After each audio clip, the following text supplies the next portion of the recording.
good, Commanders fans?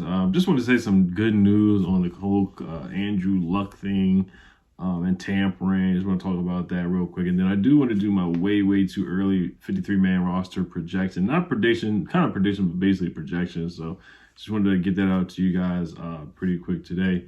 But of course, before we get started, I just want to give you guys some more picks for Prize Picks. If you guys did tell what I picked last night, LeBron James under 2.5 3-pointers made. He only made 2, and then Julius Randle only made 1 3. So they both hit under 2.5 3. So you made some money if you did tell the picks that I gave you guys yesterday. Sign up for Prize Picks. Use my promo code RealEdOliver. You get 100% deposit match using that promo code with the link down below in the description. So I'm going to give you guys 2 quick picks. Devin Booker over 31.5 points tonight against the Denver Nuggets. And then Malcolm Brogdon over 22 points, rebounds, and assists. Devin Booker's just been cooking. He's been going crazy. He's been going off. He's on a heater right now. Malcolm Brogdon's on a heater too. So I got the Celtics winning tonight as well, and I have the Suns winning tonight as well. So if you guys want to make some money off those picks, make sure you guys sign up with my promo code. You get 100% deposit match using the code RealEdOliver. All right, so I'm going to read you guys some tweets here. This is per Mark Mace. Or Mark Mask. Yeah, Mark Mask. He says the Commanders did not contact Andrew Luck or anyone in his camp. So Jim Irsay, he has no leg up, no real stance in this investigation. I think Jim Irsay, he just wanted to take some picks away from us and just really get us in trouble. So I'm happy that he was wrong about this, for sure. Like I said yesterday, Jim Irsay is a weird guy. I'm not going to talk about the allegations against him and his past and stuff like that. I'm not going to talk about that.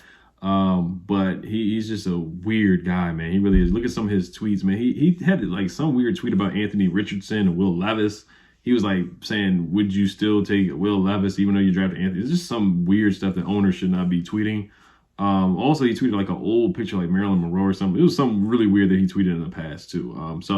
It is what it is and all that. But now Mark Mass, he also goes on to say the Colts have requested that the NFL continue on with an investigation. Now, Martin Mayhew is not happy about this. An inside source says that this situation has burned a bridge between Washington general manager Martin Mayhew and Indianapolis GM Chris Ballard. Now, I know the Colts are pissed off because Terry mossed Stephon Gilmore. So I know they're salty about that. When we went into Indiana and beat them in their house and basically ended their season. Because after that, the Colts just went on a downhill spiral after we beat them in their house. Multiple other teams within the NFL largely agree with Martin Mayhew as searching to penalize fellow GMs is frowned upon as it is a unwritten rule, as it should be up to the league to investigate investigations, not team executives. Basically, yeah, it's like Jim Irsay is trying to, penalize us. And also, Nick Javala reported a source within Andrew Luck's camp said the Commanders did not contact Andrew Luck, his father, or his uncle who was his agent when he played. I remember his dad was a part of starting the XFL with The Rock. So I know his dad is like a top agent or something like that, or just a top kind of guy within, executives and stuff like that and businessmen. So I forgot that Andrew Luck his dad was his agent. So Andrew Luck came out himself and his camp is saying himself that we did not contact him and tamper and try to, sign him as a retired quarterback or trade for him as a retired quarterback. Yes, the Colts they do have his rights. So if we did do something like that, then there would be a chance for us to be penalized. But it's good news that we're not. Andrew Luck and his camp spoke up and spoke about this as well. Now, John Keim is the one that reported this. He has to be very careful with what he reports. Now, somebody could have told him that they did call him, but I guess they did not. But his report really could have got the Commanders in trouble for sure. It really could have, because he wrote that they even phoned Andrew Luck. And if they really did phone Andrew Luck and call him and have a conversation with him in his camp, then like I said, that is a penalty. You can't do that. Just like the Dolphins and Tom Brady, Jeremy Maclin and the Chiefs, or Jonathan Gannon and the Cardinals or something like that. You can't do that while a player is still under contract. That is called tampering. You can't do that. So John Keim definitely has to be very careful with what he writes and what he puts out there, because we could have lost a draft pick for that. And the same thing with Martin Mayhew and Ron Rivera. There was no need for them to contact all 32 teams. They should not have contacted the Chiefs anyway for their quarterback or Pat Mahomes. I get what they were trying to do. I know they were desperate, but there was no need for them to do all that, to really contact all 32 teams to see who's available. That was just silly on their part. Contacting the Bengals for Joe Burrow, Pat Mahomes with the Chiefs, and Justin Herbert with the Chargers. Like, there was no need. You definitely could have went about it a different way trying to get a quarterback last year. All right, so let's move on from that. All the foolishness from that. I'm just happy that it's basically going to be over. And Jim Irsay doesn't get what he wants. And we don't lose a first-round pick or a second-round pick or any picks that we have for next year. All right, so 53-man roster projection after we did release Chase Reed, I think we need to release Andrew Norwell. Now, John Keim said that they're waiting to release or do anything with Andrew Norwell until they come out and I forgot what he said. Until his health, they want to do like a physical or something like that, and then they'll make a decision. So I don't know what happened to Andrew Norwell. I got to see what injury he got. But let's do the quarterbacks. That's really easy. Sam Howell, Jacoby Brissett. I think Sam Howell's going to start day one, but it is going to be a quarterback battle. Ron Rivera, everything you're hearing that they say they want Sam Howell to start. So a lot of people on social media comparing Sam Howell to Colt McCoy. I don't see that comparison at all. Sam Howell has a stronger arm. Sam Howell's a mobile quarterback, dual threat quarterback. Colt McCoy can run a little bit too, but Sam can do RPOs and he can do a little bit more, and he definitely has more arm strength, and I feel like he leads receivers a little bit more. Colt McCoy was a gunslinger. I like Colt. I was a big Colt McCoy fan as a backup, because when he came in, he did make things happen. He did. I remember beating Dallas on Monday Night Football, but I'm not going to make this video about Colt McCoy. So the other guys is Tim DePorta from Fordham, and of course Jake Fromm. He's not going to be at the roster. I think they're going to be practice squad guys. And maybe Jordan Ta'amu, man. I would think about bringing him back from the DC Defenders. I think he won the MVP of the XFL. So I would like to have Jordan Ta'amu on the practice squad, to be honest with you. But quarterbacks are pretty cut and dry, so I would keep two guys. Running backs, Brian Robinson, of course, Antonio Gibson, and Chris Rodriguez. Jared Patterson would be on the practice squad. Reggie Bonifant, Jonathan Williams on the practice squad. So I would keep 3 running backs. Gibby would be your third down back. Wide receivers, of course, a lot of people, this is the popular thing. So I'm going to make a separate wide receiver video who I think is going to make the roster probably after OTAs. That's when I usually do it.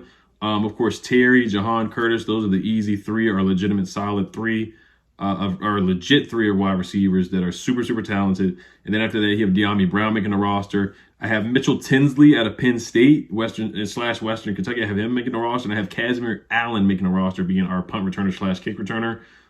Just explosive back or explosive dual threat wide receiver running back. And then I have Dax Milne being released. I don't have the guy from Stanford making it. I have Marcus Kemp being released as well. Marcus Kemp will be on the practice squad as our special teams guy. So I have us keeping 6.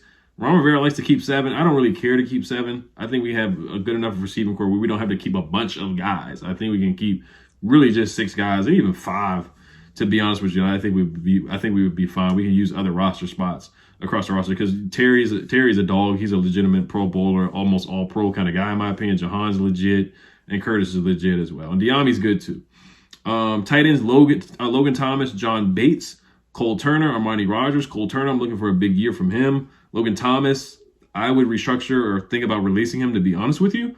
But he's a veteran, he's a leader, and we do need pass catchers on this roster. Armani Rogers is speedy and he's very athletic, so I like him too. Offensive line, I kept 10 guys. Released Norwell, Charles Leno at left tackle, Chris Paul as your left guard, Braden Daniels as your backup guard, center, position flex, Sam Cosmi at right guard, Nick Gates as your starting center, Tyler Larson as your backup center, Cornelius Lucas as your backup right tackle or swing tackle, Ricky Stromberg as your backup center, Sadiq Charles as your backup right guard, and then Andrew Wiley will be your right tackle, and then Drew Himmelman and the other Drew Himmelman would be off the bench as a practice squad, basically as a practice squad guy. Defense, D-line, you already know that. Montez Sweat, Chase Young, Deron Payne, John Allen, Fadarian Mathis, KJ Henry is your backup DE, Ridgeway is your backup defensive tackle, Casey Toohill is your backup DE, Obata as your positional flex guy, DE defensive tackle, James Smith-Williams, and then Shaka Toney is suspended, and then Andre Jones would be the guy off the bench as your practice squad guy. Linebackers, we don't have a lot on the roster. We just don't. We don't have a lot of linebackers on the roster. So you guys can say what you want about the linebacker position, but we all know what Ron does with the linebacker position, Ron and Jack Del Rio. They just don't see a lot of value in it because they believe in the Buffalo nickel, the 3 safety sets. That's what they really believe in. So I do have Khalil Hudson making the roster. Of course, Jamin Davis and Cody Barton are your 2 starting linebackers. David Mayo out there, he could be, if they do a 4-3, he could start as well. And then Drew White will be making the roster over Milo Eifler and over Nate Gary. Nate Gary and Milo Eifler will be on the practice squad. Of course, Milo Eifler was the guy on Sunday Night Football that didn't have a picture.